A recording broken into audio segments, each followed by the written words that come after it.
Hey guys, welcome back. Ricky here. Alright, we have another sharpening video today, and today it's going to be a complete sharpening session from A to Z. One of my subscribers actually wrote me and asked me if I could do a sharpening session where I sharpen my Santoku, a Wusthof Santoku. I guess this is the knife that he or she is looking to buy. And then also, after this, I will polish it on a whetstone. Today I'm using the Chosero 3000, okay? So I'll just leave it right there. And so yeah, so my subscriber just asked me to do a session from A to Z, and just to show exactly how it's done, walk through the process of sharpening a Santoku, which is a very easy knife to sharpen. And yeah, so this video may be a little long. I don't know how long it will be because I'm going to be talking a whole lot. So I'm guessing it's going to be about at least a half an hour long. So forgive me if it's too long. For those who don't want to watch a sharpening video, you can just click the close button or whatever. But if you guys are curious as to how the Chosero works, the 800 and the 3000 work in conjunction, as well as sharpening the Wusthof Icon Santoku with the Granton edge here, stick around. It'll be very informative. Hopefully you guys will learn a thing or two. And this is my Nagara, which I will use to clean the stones with. And I'll show you guys how I clean them at the end of the video. These guys I just always have on my sharpening station. They're just here in case I need to remove some rust or some patinas from a knife. And this is my Toma flattening plate, which we won't be needing today. So let me just grab my Nagara 3000. This will clean the 3000 grit stone. Alright, so I have, let me just preface this by saying thank you guys for being here, obviously. But for those who are well versed in sharpening, please don't take offense to this video. If you guys don't want to watch another sharpening video, just don't watch it. This is a tutorial by, really by me, with my experience and my opinion. And that's really that. There are many ways to sharpen a knife. Please don't write me any hate mail saying that I think I know everything there is to sharpening knives. I don't. I can only show you what I know, and so I don't do a lot of tutorials because I get a lot of critics in the past that just kind of slam me with hate mail. And so if you're one of those folks, please don't watch this video. I don't want to deal with any hate mail. I'm only trying to help a subscriber out, and at the end of the day, this is all fun and games anyways. Alright, so if you guys are cool with that, let's get started. Alright, so we'll walk through obviously the pinch, the grip of how to hold your knife when you're sharpening a knife. So for me, when I'm sharpening the right side of the knife, okay, I bring my middle finger. It's almost like you're grabbing a pinch grip, but instead of actually gripping it with your index finger, I bring the finger up here, the index finger up to the top of the spine. That helps me gives stability to the knife in addition to what my fingers can do back here. Because when you're in this grip, your two last fingers don't do a whole lot besides kind of hold the knife to your palm. So your main control mechanism is your thumb and your index finger. Okay, so it's really important that you have your thumb and index finger on their proper positions. And the key positions for them, so let's talk about the thumb. So this is where you want your thumb and index finger as far away as possible. Okay, so this is what happens with a lot of folks. A lot of folks will actually grab their knife and pinch a grip and sharpen this way. The problem with this is you don't have any stability. Okay, so when your thumb is down here by the edge, by the cutting edge, this will actually keep this knife pinned to the stone with proper pressure. This guy will help guide the angle of the knife. Okay.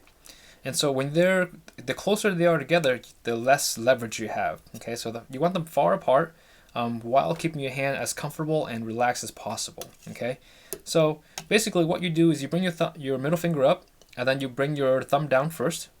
Okay, and whatever that position that lets your index finger fall onto the spine, you simply just roll your finger onto the spine. And so for me, it's this position right here. Okay. So we'll talk about this grip first, and then we'll talk about the grip on the other side.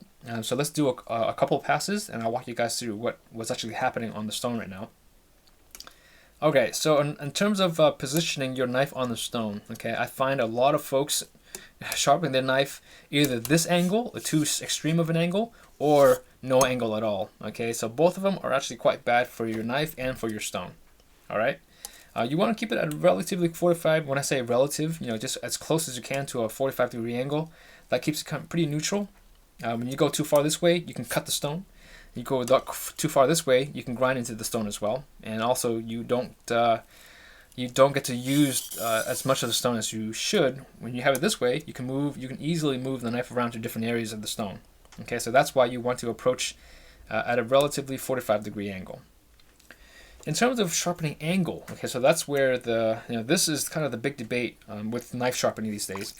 For me, I don't talk about a certain angle, a specific angle. Okay, the way I find my sharpening angle is if I'm sharpening the right side, there's two ways to do it.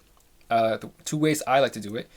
So I can drag the knife towards me. Okay, I can keep it I can first position it at a relatively 45 or 15-degree angle, whatever angle that I think is 15 degrees. And then I put pressure here, okay, and pressure down here. And then I run the knife towards me. Okay, then I can lift the knife or lower the spine and feel for an area where if the knife begins to slip, I know that angle is too shallow. If I feel the knife is eating into the stone, that angle is too high. Okay, so it takes a little bit of practice, but right here for me is where the angle is. And this feels, there's probably, if I were to put coins down there, there's probably 2/4 on the spine that I can probably fit at the bottom of the knife here. Okay, so that's really my angle. That's my sharpening angle. It's probably a little steeper than 15 degrees because these knives here, they don't necessarily sharpen at 15 degrees. This is probably closer to 18 or maybe even 20 degrees of an angle. Okay, so angles, so that's why you don't want to talk about angles because every knife is sharpened with a different angle from the manufacturer. And angles, they don't really, for me, they don't matter that much. It's all about the steel, how you sharpen it. Those are things that really matter, okay? So forget angles for 1 second. Just think about, for me, I go on based on feel and what the knife is telling me to do. Okay, so that's how I find this angle. So we can talk about the other angle, how I find the other angle later. Oh, the other way to find the other angle is you can go this way. You can go edge trailing, okay? So you really do it the same way, but you go backwards. So you go this way, and you start leaning the spine towards the stone. And the moment you find the stone giving you too much or too little grip, you stop and you back off a little bit. That's the sharpening angle. So very easy to do. It's something you can do on the fly. Okay, so you can actually do it on the fly. You can make micro adjustments, but it's easy. It's really easy to do. Just find an angle and play with the angles. Every knife will be a little different. That's why I don't like to give people exact measurements in terms of degrees to sharpen, because that can really mess up your knife if you're trying to achieve 15 degrees but the knife was sharpened at 12 or 18 degrees. Okay, so it's a much safer method to go to find the proper actual method. To find the actual angle that the knife came with, and that's going to be the angle that is going to be easiest to sharpen your knife with. All right, so we'll go through a pass now finally, and we'll start there.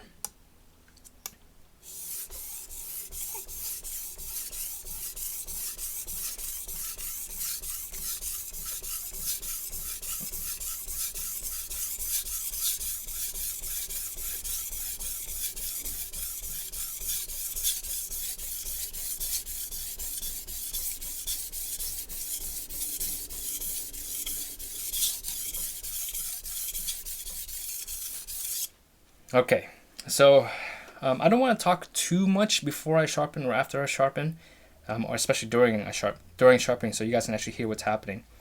Okay, so another thing that you guys should also keep in mind, I know this is a lot of information to take in. When you are pinning your knife down, you don't want to keep your fingers high. Okay, you want to keep your fingers as low as you can go without touching the stone, because if you touch the stone, there's a chance that your fingers will actually grip the stone and your knife will actually come and cut your fingertips. So you want to go a millimeter, a couple millimeters, or a centimeter above the cutting edge, and that will give you the most stability on the stone, okay? And that makes it much more stable for you, and that should keep your fingers from getting cut. I've had a couple of people ask me why their fingers getting cut. That's exactly why. Your fingers will get caught on the stone. There's a lot of grip here, okay? And then your knife will just come down. It happens in a split second, so very easy to do. Just make sure that you keep your fingers off the stone. You're only touching one surface at a time, not the stone and the knife. Just touch the knife surface, and that should keep your fingers pretty safe. All right, so that's pass number 1. Let's go to pass number 2.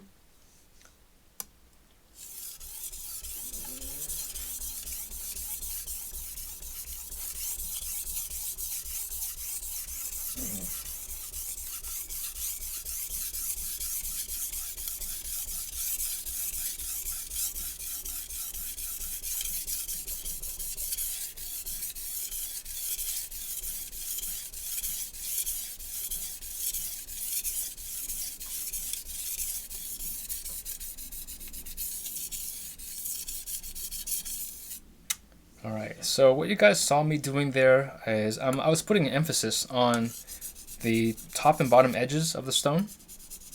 By doing that, you will keep the stone relatively flat longer, and that will allow you to keep the stone flat, and you guys don't have to flatten your stones. I know there are a lot of folks out there that tell you that you need to flatten your stone before or after every sharpening, and I personally don't believe in that, and that's just my opinion. Okay, so by me using as much of the stone as I can, okay, during the tip phases, the top tip and bottom tip, it allows me to use the stone and keep it flat and keep the wear relatively even. Okay, there is going to be a majority of the wear happening right here anyways, so this is just prolonging the flatness of your stone. All right, that was 2 passes. And this knife is pretty much ready to go. I'm gonna go 1 more just because I'm talking a lot here, and so I'm actually not focusing on sharpening all that much.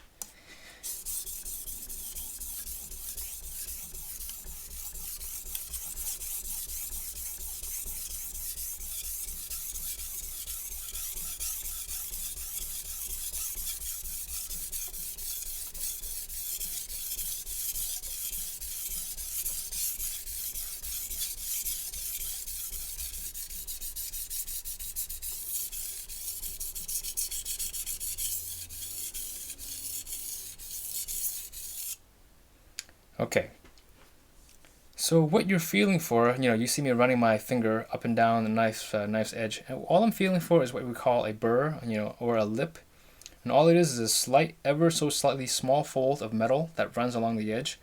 If you are feeling a really big burr, that's indication of you using too much pressure. It should be very, very minor, very, very fine, and when you feel that, if you've taken off enough materials from the one side. Now you flip your knife to the other side. And what I like to do, you don't have to do this, I like to flip my stone as well. By flipping the stone, I'm giving proper wear or even wear on both sides of the stone. Because even though it may not seem this way, you actually are wearing a very specific region of your stone when you're sharpening your knife. And so by flipping it, you're giving the other side a chance to wear down as evenly as possible. All right, so now this is the left side of the knife, and so this is how we would approach the grip. Okay, so you do a very similar thing. You bring your finger up here, and now you can bring your thumb down, but what I like to do is I bring my index finger down first, okay, and that tells me where my index finger is, and then I just bring my thumb onto the spine. And you can go backwards, you can go this way, that way, it doesn't really matter. But the key thing here is you allow your fingers to be as neutral as possible. Okay, you don't want to flex any one finger. You don't want to stretch any one finger way up there.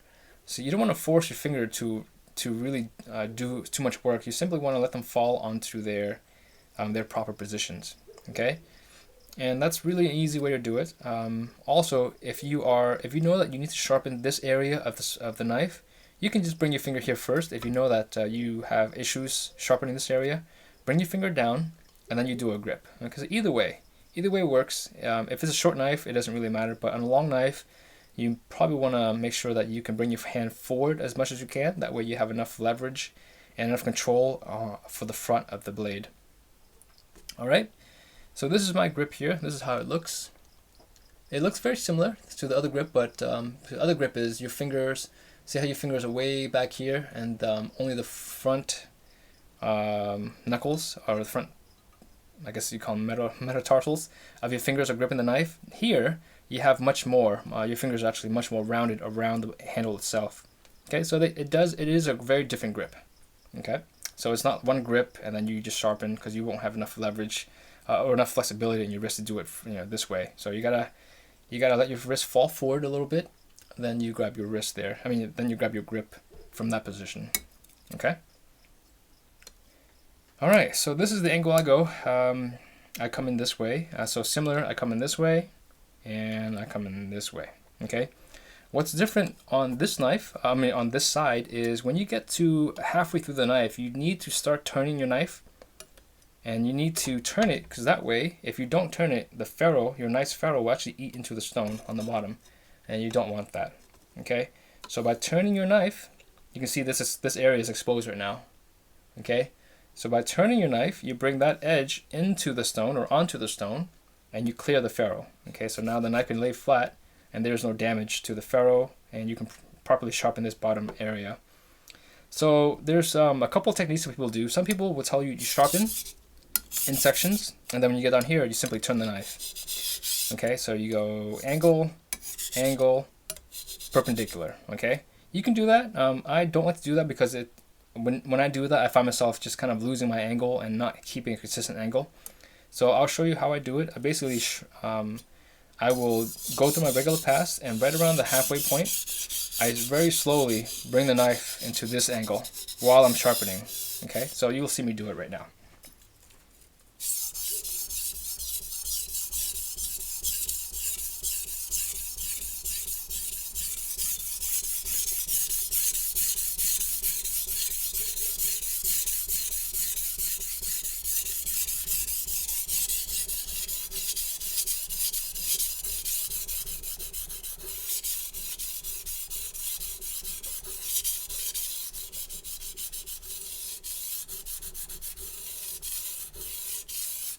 All right, so it's that simple. It's it just takes a little bit of practice to get used to it. Okay, so that's one pass. We'll go again.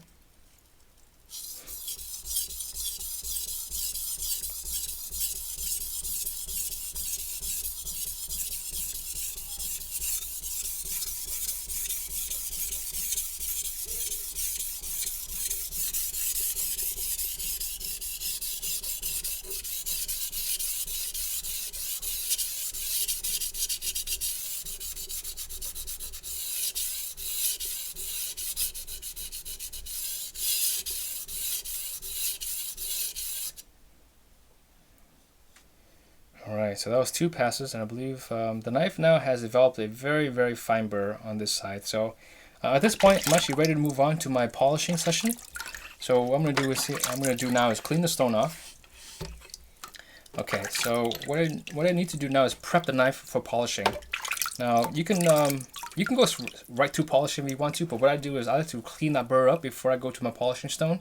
That way it makes it a little easier for the polishing stone to polish, and it creates less of a load up issue as well. Okay, so all I do now is I simply take my knife at an angle, at the same sharpening angle, and I run it real lightly, gently up and down the stone, or up through the length of the stone. Okay, this takes a lot of practice, trust me on this one, but it's very easy to do.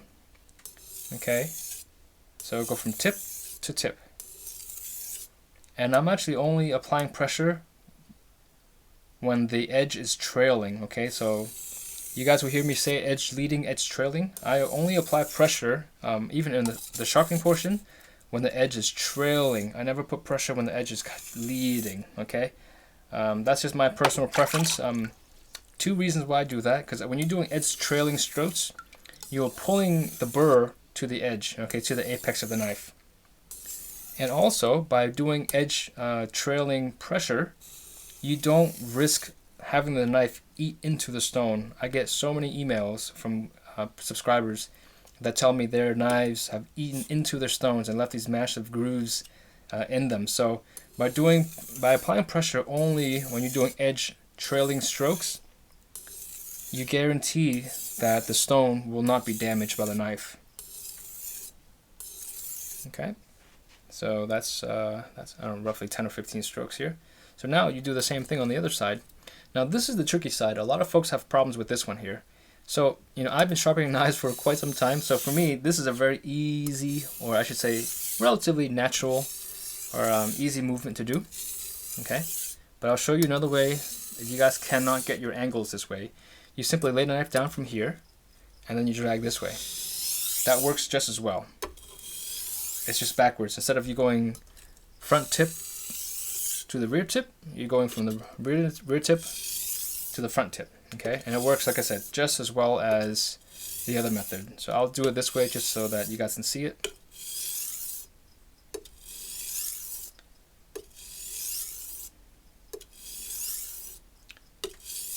And it's also important to note, I'm actually going with the curvature of the knife. So you guys may see a slight bend in my hands.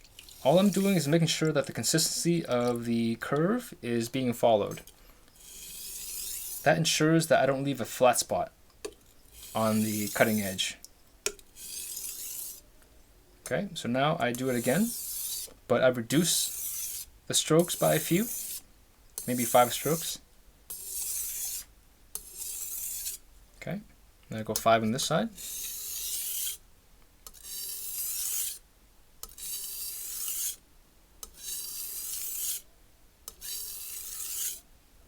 Okay, so this is this is a good step to do. It's a good habit to follow. You don't have to count down and reduce the stroke every single time you go. Like if you don't have to go 10, 9, 8, 7, 6, 5, 4, 3, 2, 1.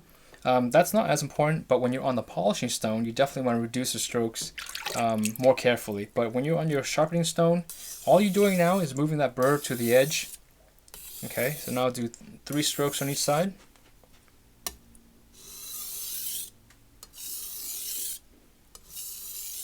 Okay, now just go 1 stroke, and then I'll switch sides. I'll do that a couple times. Okay, so after you've done that, now you feel for your edge. You should feel no burr on the sides. So if you run your finger up and down the sides or along the sides, it should feel fairly smooth and consistent. Your burr now should be standing. Before your burr was either folding to one side or the other. Now your burr should be relatively looking like this on the knife's edge. Okay.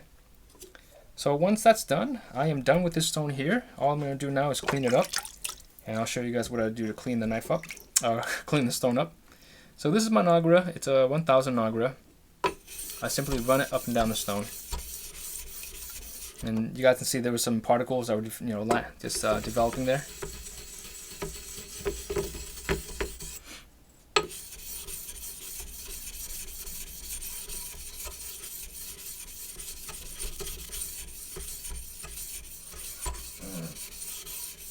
Okay, that looks a lot worse than it is, but that's just really, really fine slur coming off. But so now we just clean the stone off.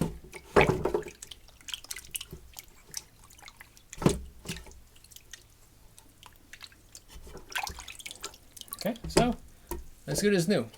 Alright guys, that's it for this video. You guys will catch the polishing portion. I'll post a link to the polishing portion in the description or in the card area on the upper right hand corner of the screen of this video. Alright, so thanks for watching again, and I'll catch you guys in the next one.